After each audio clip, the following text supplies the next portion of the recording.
Hello everyone, how are you all. कैसे हैं आप लोग? आई होप आप सभी बहुत अच्छे होंगे। मैं पूजा ठाकुर स्वागत करती हूँ आप सभी का आपके अपने चैनल टारगेट गुरुकुल में। जैसा कि हमारा चैनल जो है वो आपका एंट्रेंस टेस्ट का प्रिपरेशन कराता है। आज हम यहाँ पे आपके लखनऊ यूनिवर्सिटी के प्रिपरेशन करा रहे हैं, लखनऊ यूनिवर्सिटी के एंट्रेंस के प्रिपरेशन करा रहे हैं। मेरा पेपर क्या है? मेरा पेपर जनरल इंग्लिश का है, जो कि मैं आपको तैयार करवा रही हूँ, ठीक है, उसकी प्रिपरेशन करा रही हूँ।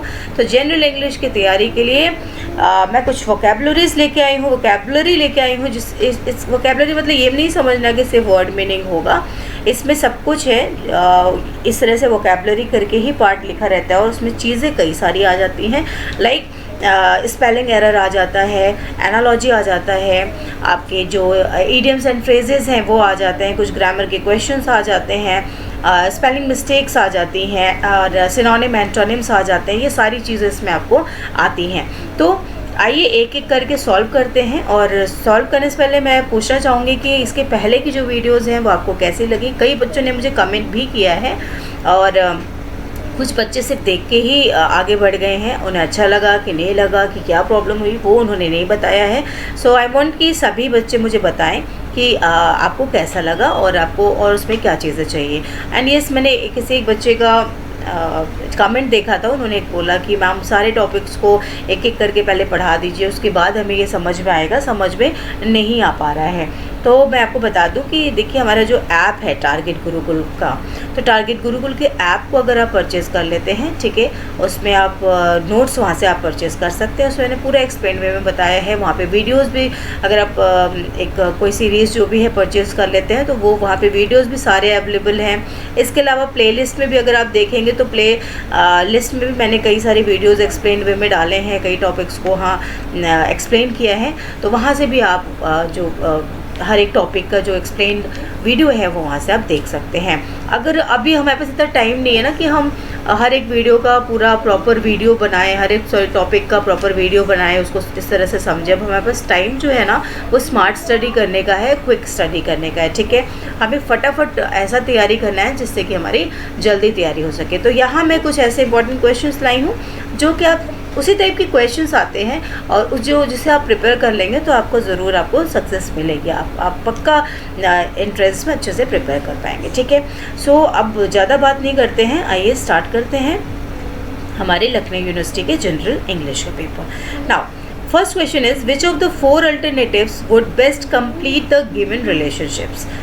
आप रिलेशनशिप्स बता रहे हैं, तो मैंने बताया जब रिलेशनशिप्स आता है तो वहाँ क्या क्वेश्चन बनता है हमारा, एनालॉजी का क्वेश्चन बनता है। एनालॉजी मतलब देखिए एक यहाँ कुछ रिलेशन है वो देखना है आपको और इस साइड कोई रिलेशन है उसे देखना है। उन दोनों रिलेशन को थोड़ा इक्वल रखना है, ठीक है। दोनों का रिलेशन क्या होना चाहिए, सेम होना चाहिए।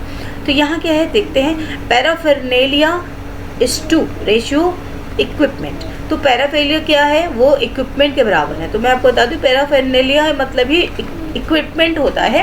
इक्विपमेंट मतलब जो भी टूल्स यूज़ होते हैं, स्पेशल काइंड के टूल्स होते हैं। जैसे हम जो टूल्स हम सर्जरी के लिए यूज़ करते हैं वो हम वेल्डिंग या किसी और घर बनाने के लिए नहीं यूज़ कर सकते। स्पेशल टूल्स लगते हैं हर एक अलग अलग चीज़ों के लिए, तो उसे पैराफेरनेलिया कहते हैं। और जो जिसका मीनिंग क्या हो गया, इक्विपमेंट। तो आप कह सकते हैं सिनोनिम है या एक तरह से वर्ड मीनिंग है, ठीक है। तो सिनोनिम है तो यहाँ पे भी क्या होना चाहिए, सिनोनिम ही होना चाहिए या वर्ड मीनिंग की तरह कुछ होना चाहिए, राइट। और सेकेंड थिंग, पैराफेरनेलिया भी नाउन है, इक्विपमेंट भी हमारा क्या है, नाउन है, ठीक है। ये दोनों चीज़ नाउन है। तो देखो जब एक साइड नाउन होता है तो हमें दूसरे साइड भी नाउन आएगा, इतना तो पहले से ही पता चल जाता है, ठीक है। ये पहला है कि हमें इस तरह से आंसर का पता चल जाता है, ठीक है। तो अगर यहाँ नाउन आ रहा है तो यहाँ भी कोई वर्ड, जो वर्ड आएगा वो क्या होगा, नाउन होगा, क्योंकि एक्सप्रेशंस भी हमारे यहाँ नाउन है, ठीक है। देखते हैं jargon, language, literacy and linguistics.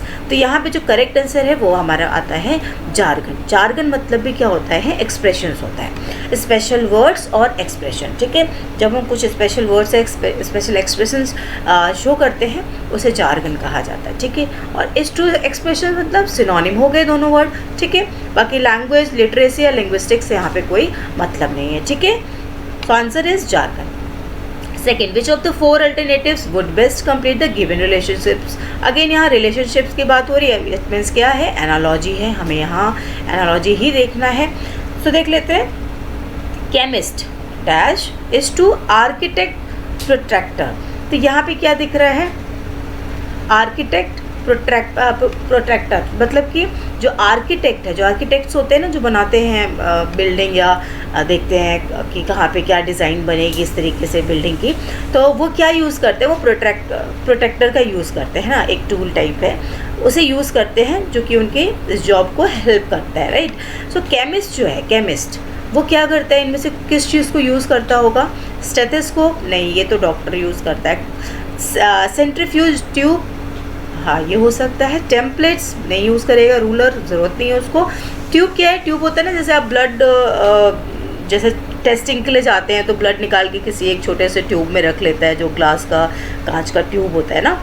तो इस तरीके से कुछ ट्यूब है जो कि लिक्विड जिसमें कंटेन करते रखते हैं, ठीक है। तो केमिस्ट यही तो काम करता है ना, वहाँ पे आपका ब्लड चेक करेगा, आपका यूरिन चेक करेगा, स्टूल चेक करेगा, जो भी ये सारी चीज़ें उसका सैंपल किस में रखता है, एक ट्यूब में रखता है। तो ये इसका जो यूज़ का जो यहाँ पे उसका जो टूल बनेगा वो क्या है, सेंट्रीफ्यूज ट्यूब, ठीक है। सो इसका करेक्ट आंसर है। नेक्स्ट है, इसी तरीके से देखिए समझना है कि इधर और इधर जो है ना बैलेंस रखना है। तो जो इधर इधर का रिलेशन है इस साइड का वही रिलेशन इस साइड का होना चाहिए, ठीक है। Next is, out of the four alternatives, pick out the alternative which best expresses the meaning of the given idiom or phrases. तो यहाँ पे idiom दिया हुआ है cut someone some slack। इसका मतलब क्या है, cut someone some slack का मीनिंग क्या होता है कि किसी को भी मतलब कि कम नहीं समझना चाहिए, ठीक है, या कोई जजमेंट नहीं करना चाहिए किसी को एक बार में ही देख के, किसी को इस तरह से नहीं समझना चाहिए, या किसी के लिए इतना ज़्यादा स्ट्रिक्ट नहीं होना चाहिए कि हम उसके खिलाफ हो जाएं या उसके लिए कुछ भी माइंड में इस तरह से बैठा लें। तो कट समवन सम स्लैक का मतलब यहाँ पे ये है कि stop being critical of someone. किसी के लिए इतना क्रिटिकल मत हो, किसी को इतना ज़्यादा एनालाइज ना करो, उसे जज मत करो, यार ये तो ऐसा होगा, नहीं वो ऐसा होगा, इस तरीके से हम बोलते हैं ना किसी को देख के।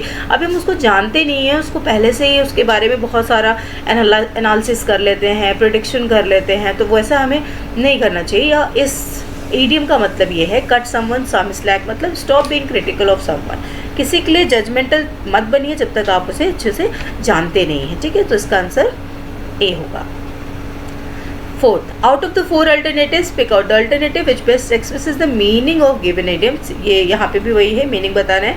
Go without समथिंग, मतलब किसी चीज़ के बिना, गो विदाउट है ना। तो इसका क्या इसका मीनिंग होता है, तो मैं आपको बता दूँ, इसका मीनिंग होता है सफ़र डेप्रीवेशन। डेप्रीवेशन मतलब वंचित रहना, ठीक है, वंचित रहना, समझ रहे हैं। So like manage without something one usually has, मतलब कि किसी चीज़ से वंचित रहना।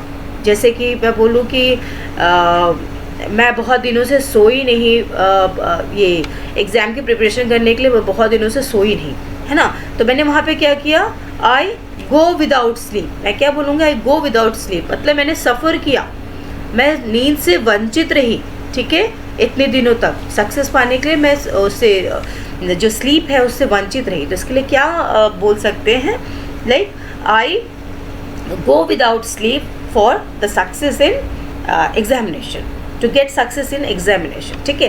तो इस तरीके से इसे का यूज़ होता है। तो गो विदाउट मतलब होता है समथिंग, किसी चीज़ को, लाइक गो विदाउट स्लीप, ठीक है, गो विदाउट मनी। तो इस तरीके से हम इसका यूज़ कर सकते हैं। तो करेक्ट आंसर क्या होगा, सफ़र डिप्रीवेशन, राइट। इसे लर्न करना पड़ेगा आपको, लर्न कर लेना। वैसे भी मीनिंग समझ लेंगे तो जैसे ही आंखों के सामने आएगा ना, तुरंत दिमाग माइंड पे क्लिक होगा कि अच्छा मैम ने तो ये बताया था, है ना। Okay, fifth, select the word which is spelled correctly. इसमें क्या है, आपको स्पेलिंग एरर फाइंड आउट करना है। स्पेल्ड करेक्टली मतलब स्पेलिंग एरर है, तो यहाँ पे जो करेक्ट है वो ढूंढना है। तो हमारे यहाँ करेक्ट आंसर क्या है, इंडिस्पेंसेबल, ये करेक्ट स्पेलिंग है, ठीक है। Next is select the word which is spelled correctly. यहाँ पे भी करेक्टली वाला ढूंढना है। मिलेनियम, मिलेनियम का जो स्पेलिंग है वो होता है MILLENNIUM, मिलेनियम, ठीक है। Next, select the word which is wrongly spelled. अब देखो यहाँ करेक्टली पूछा था, यहाँ रॉन्गली, जल्दीबाजी में इसे भी करेक्टली वाला समझ के आप कभी गलत कर रहे हैं, ढूंढते ही रह जाएं कि कौन सा करेक्ट है क्या है। तो इस क्वेश्चन ध्यान से पढ़ना है ना। ओके, 7th का होगा नॉलेजेबल गलत है, डिसर्निंग नॉलेजेबल करेक्ट है, डिसर्निंग रॉन्ग दिख रहा है, सैबिट्यूस सही है और परसिपिकेसियस ये भी सही है। तो डिसर्निंग यहाँ पे हमारा रॉन्ग स्पेलिंग है, ठीक है। नेक्स्ट है select the word which is wrongly spelled. यहाँ पे भी रॉन्ग वाला ही हमें फाइंड आउट करना है। सो रॉन्गली यहाँ पे हमारा हो जाता है एक्सोटिक, वेनरेबल एंड वल्नरेबल, तो ये सब सही है। ट्रांसिडेंट गलत है, ठीक है, ट्रांसेंडेंट गलत है। Choose the word which best expresses nearly the same meaning of the given words. अब प्रूडेंट, प्रूडेंट मतलब क्या होता है? अब तो प्रूडेंट बहुत कॉमन वर्ड हो गया, प्रूडेंट नाम से स्कूल्स भी हो गए हैं और कोचिंग सेंटर्स भी होते हैं कई। तो क्या मीनिंग होता है इसका? इसका मतलब होता है सगैशियस। सगैशियस मतलब विवेकी, चतुर, स्मार्ट, निम्बल, ठीक है। प्रूडेंट मीन्स होता है, राइट। सो आप तो बाकी सब मीनिंग इसका भी आप समझ रहे हो कि प्रिसाइज मतलब होता है एकदम सही, जो एक्यूरेट होता है। फुलिश मतलब मूर्ख होता है। प्रैक्टिकल मतलब जो आप कह सकते हैं व्यवहारिक होता है, जो या फिर जो रियल या एक्चुअल फैक्ट्स पे बिलीव करता है ना। तो प्रूडेंट मतलब अगर चतुर है तो इन तीनों से कोई मतलब दिख रहा है क्या? नहीं। सगैशियस इसका सही आंसर है क्योंकि इसका भी मतलब वही होता है, स्मार्ट और इंटेलिजेंट, ठीक है, या निम्बल, राइट। नेक्स्ट है choose the word which best expresses nearly the same meaning of the given words. गैलीमेंट, गैलीमेंट है, इसके आपको क्या बताना है? मीनिंग बताना है, ठीक है। तो गैलीमेंट मीन्स क्या होता है यहाँ पे? गैलीमेंट मतलब होता है ब्रेव, ठीक है, वीर, जो बहादुर होता है, राइट। तो यहाँ पे जो इसका आपका मीनिंग आएगा वो होगा मिएंडर, राइट। क्यों होगा गैलीमेंट का जो ये आपका आंसर? अच्छा, सो जो इसकी जो गैलीमेंट की मीनिंग होगी वो क्या होगी? सॉरी, गैलीमेंट की मीनिंग होता है लाइक किसी से प्यार करना, लगाव रखना या मोहब्बत करना, जैसे आप कहते हो। आप लोग बहुत अच्छे से जानते भी होंगे, है ना। ओके, सो लगावट करना या किसी से प्यार होना या किसी की तरफ अट्रैक्शन होना, उसे गैलीमेंट कहते हैं। और जो मैंने अभी वीर का मीनिंग वो बताया कि वीर होता है वो गैलेंट का मीनिंग होता है, वीर या बहादुर, ठीक है। ये होता है ब्रेव, ये गैलेंट का मीनिंग होता है। तो यहाँ किसी को प्यार मोहब्बत करना या गैलेंट, ये इसकी मीनिंग कुछ मतलब सेट तो हो नहीं रही, हमें तो मीनिंग ढूंढना है। तो मेंडर मतलब भी क्या होता है? प्यार करना, मोहब्बत करना या किसी से लगाव रखना, वो मेंडर का मतलब होता है। तो ये और ये इसका क्या है? मीनिंग है, ठीक है। हैप्पी मीन्स खुश, मौन मतलब शोक। तो ये सब क्या है? ये इसके कहीं से भी मीनिंग नहीं आ रहा है ना, गैलीमेंट मतलब। Okay, now next is choose the word which best expresses nearly the same meaning of the given word. अब प्लैगियरिज्म, ये बहुत इंपॉर्टेंट वर्ड है, मैंने कई जगह देखा है। प्लैगियरिज्म जो है इसका मीनिंग क्या होता है? तो जो प्लैगियरिज्म का मीनिंग होता है तो वो होता है कॉपी करना। जैसे पता है आपको, जैसे शेक्सपियर आपने नाम सुना होगा। शेक्सपियर को एक रॉबर्ट ग्रीन है, थोड़ा सा सिलेबस से बाहर है लेकिन बहुत इंटरेस्टिंग है, सुनिएगा। जो रॉबर्ट ग्रीन है वो शेक्सपियर को क्या कहते थे पता है? प्लैगियरिज्म कहते थे, कि ये ना कॉपी करते हैं, ये दूसरों के जो स्टोरी है, नॉवेल्स है, उसके कैरेक्टर्स चुरा लेते हैं या उनकी स्टोरी चुरा लेते हैं। बस अपने कैरेक्टर अलग कर लेंगे या कैरेक्टर्स चुरा लेंगे और अपनी स्टोरी अलग कर देंगे, इस तरीके से करते थे। कुछ ना कुछ ये चीटिंग करते हैं, कॉपी करके ही काम करते हैं, ठीक है। तो प्लैगियरिज्म वर्ड जो है वहीं से आया है, तभी से आया हुआ है। और ये आप लिटरेचर जो पढ़ता होगा उसके लिए ये बहुत कॉमन वर्ड है, उसे पता होगा। तो इसका जो करेक्ट आंसर होगा वो होता है बोरो करना, ठीक है, कहीं से ले लेना, ठीक है। हमने वहाँ से ले लिया, उधार ले लिया या वहाँ से उठा लिया, तो कहीं और से ये आइडियाज़ उठा के अपने थोड़े से आइडियाज़ डाल के बना देते हैं कुछ नया, तो होता है कॉपी करना, ठीक है। तो बोरोइंग याद रखिएगा, इसका मीनिंग होता है। Next is select the word which means the same as the group of words given, designated for a particular purpose. किसी एक पर्टिकुलर पर्पस के लिए डेजिग्नेट किया जाता है, मीन्स रखा जाता है। तो ये इसका क्या मतलब होता है, ठीक है। मतलब एक वर्ड हमें इसके लिए, एक तरह से ये क्या क्वेश्चन है पता है? वन वर्ड सब्स्टिट्यूशन है, कि एक वर्ड में हमें इसका आंसर बताना है, ठीक है। तो वन वर्ड सब्स्टिट्यूशन में हमें बताना है कि कौन सा इसका करेक्ट आंसर है। तो मैं आपको बता दूं कि इसका करेक्ट आंसर आपका होगा ईयर मार्क्ड। क्या होता है ईयर मार्क्ड? ईयर मार्क्ड होता है कि लाइक जो भी किसी एक पर्टिकुलर आदमी को हमने किसी पर्टिकुलर डेजिग्नेशन के लिए रखा है, ठीक है, पर्टिकुलर पर्पस के लिए रखा है, उसे ईयर मार्क्ड कहते हैं, ठीक है, इसकी मीनिंग है। नेक्स्ट क्या है देख लेते हैं। Next is select the word which means the same as the group of words given, ठीक है। आपको यहाँ से वर्ड ढूंढना है, सेम वही है, वन वर्ड सब्स्टिट्यूशन यहाँ भी है और यहाँ पे आपको उसको ढूंढना है। देखते हैं क्या है, बियॉन्ड करेक्शन और रिफॉर्म, ठीक है। बियॉन्ड करेक्शन और रिफॉर्म मतलब क्या होता है, इसका मतलब होता है कि जिसको करेक्ट नहीं किया जा सकता है, ठीक है, जिसको सही नहीं किया जा सकता, इसका मतलब जिसकी हैबिट हो चुकी है, जो हैबिचुअल है, ठीक है, ये इसकी मीनिंग होती है। तो मैं आपको बता दूं कि इनकॉरिजिबल का मतलब होता है हैबिचुअल, ठीक है, मतलब जिससे चेंज नहीं किया जा सकता है, जिसकी हैबिट हो गई है, जो सुबह उठ के पढ़ ही नहीं सकता है ना, जिसको जल्दी सोने की आदत हो गई है, देर रात तक सोने की आदत है, सुबह तक सोने की आदत है, तो वो क्या हो गए, इनकॉरिजिबल है। अब आप बताओ, आप इनकॉरिजिबल हैं कि नहीं? हाँ, तो हैबिचुअल नहीं होना है, आपको ऐसा होना चाहिए कि फ्लेक्सिबल रहिए, जैसे ज़रूरत हो आपको अपने आप को उस तरह से चेंज करना है, ठीक है। सो बियॉन्ड करेक्शन और रिफॉर्म का जो वर्ड है, वन वर्ड आएगा, तो वो उसका वन वर्ड क्या होगा, हम एक शब्द में क्या कह सकते हैं, इनकॉरिजिबल, ठीक है, ये यहाँ पे इसका करेक्ट आंसर है।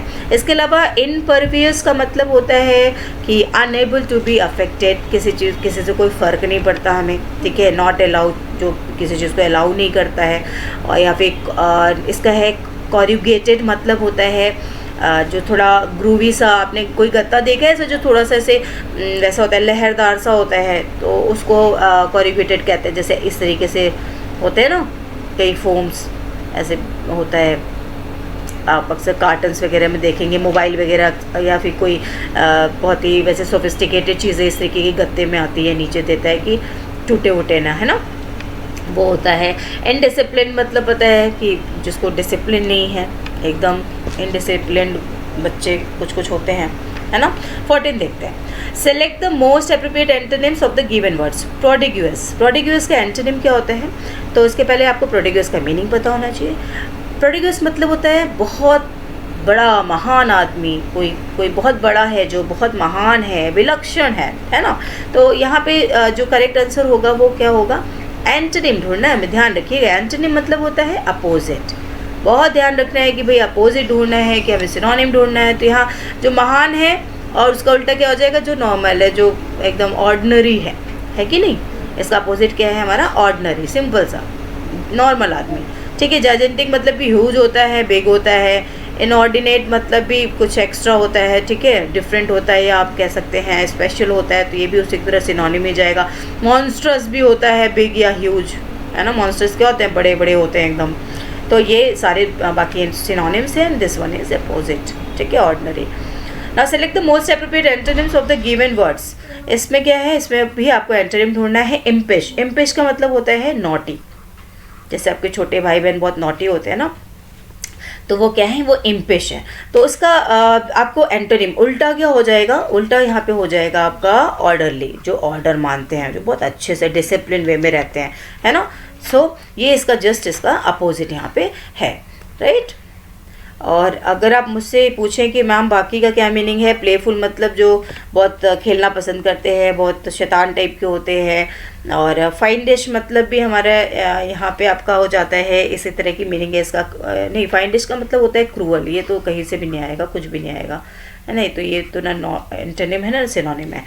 और रिकैल्सिट्रेंट, रिकैल्सिट्रेंट मतलब जो कोऑपरेट नहीं करते हैं, ठीक है, तो ये भी कुछ भी नहीं है इसका, तो यही एक सिनोनिम है, ये इसका एंटोनिम है। So correct answer is orderly, right. 16th, select the most appropriate antonyms of the given words. तो इसका भी एंटोनिम ढूंढना है। प्लेटोनिक, प्लेटोनिक का मतलब क्या होता है, प्लेटोनिक का मतलब होता है फिजिकल, ठीक है। लाइक आपको मैं बोलूँ, आपको कुछ लोगों को बहुत अच्छा भी लगेगा ये लव एंड फ्रेंडशिप, ठीक है, किसी से लव रखना या फ्रेंडशिप रखना, बट सेक्सुअल रिलेशन नहीं रखना, नो सेक्सुअल रिलेशन, कोई भी फिजिकल रिलेशन नहीं रखना, उसे कहते हैं क्या कहते हैं, प्लेटोनिक, ठीक है। लव एंड फ्रेंडशिप है, ठीक है, लव है, प्यार है, फ्रेंडशिप भी है, बहुत अच्छे से दोनों साथ में रहते हैं, खाते हैं, पीते हैं, घूमते फिरते हैं, but there is not any such kind of relation, किसी का सेक्सुअल रिलेशन नहीं है, कोई भी फिजिकल वैसा रिलेशन नहीं है, ठीक है। तो इसका क्या हो जाएगा, जब फिजिकल रिलेशन नहीं है तो इसका एंटोनिम क्या हो जाएगा, फिजिकल होना, है ना। सो ये इसका एंटोनिम हो जाएगा। सो भाई ये हमारा शायद last equation, yes this is the last question and I hope you liked my video. So ये वीडियो अगर पसंद आया तो ज़रूर लाइक करें, मुझे बताएं कमेंट करके। और दूसरी बात कि मैं आपको बता दूं कि ये क्वेश्चंस रियली वेरी इंपॉर्टेंट है, और क्योंकि ये बाकी उसमें भी मैंने इस तरह से क्वेश्चंस कराए हैं, उसमें से क्वेश्चंस आए हैं, यही फॉर्मेट रहता है। सो बिल्कुल इसकी तैयारी अच्छे से कर लें, इसको बार बार देखें, एकदम अच्छे से लर्न कर लें। सो नेक्स्ट वीडियो तक के लिए टाटा बाय बाय, लाइक करना नहीं भूलना है, okay. So thank you so much, thank you for watching.